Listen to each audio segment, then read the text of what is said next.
نامزدگی ہو گئی ہے، منظوری بھی ہو گئی ہے، اور اب بس جب یہ کمیٹی اپنا فیصلہ سنائے گی تو عمران خان کو نوبل انعام ملے گا، اور پھر پاکستانی حکومت جو ہے اس کے اوپر تو بجلی گر جائے گی، آسمان ٹوٹ پڑے گا اور فلانا ٹمکانا۔ تو اب ہوا یہ ہے ناظرین کہ وہاں نوبل انعام کی جو کمیٹی ہے، پروسیجر کمیٹی جو بھی ہے، ان کی کمیٹی کا نام،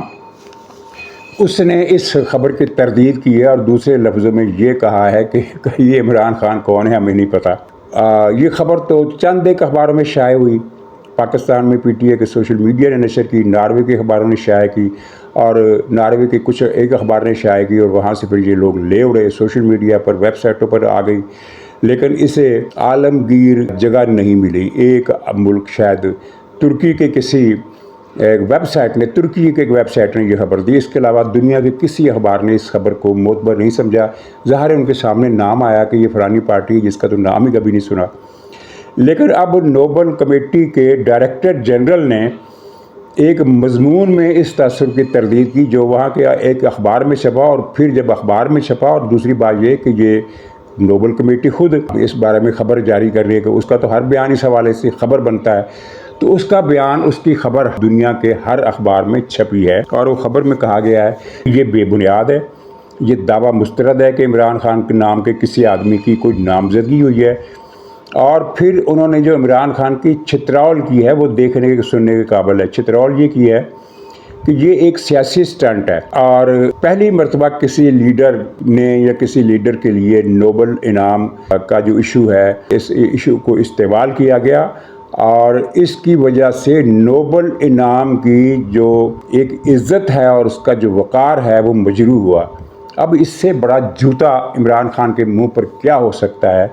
اور اب پوری دنیا میں جن لوگوں کو نہیں پتہ تھا کہ پی ٹی آئی نے کیا گل کھلایا ہے، انہیں بھی یہ تردید پڑھ کر پتہ چل گیا کہ پی ٹی آئی ایسی جماعت ہے، اور یہ ہمیشہ سے ایسی تھی۔ ان کا کوئی آپ سوشل میڈیا پر کوئی بھی اٹھنے والا ایشو آپ سن لیں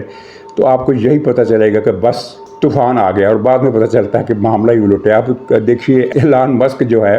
اس کے بارے میں انہوں نے کہا کہ وہ پاکستان آ رہا ہے، اور پھر وہ ٹرمپ کا دست راست ہے، وہ پاکستان آ کر حالات کا جائزہ لے گا،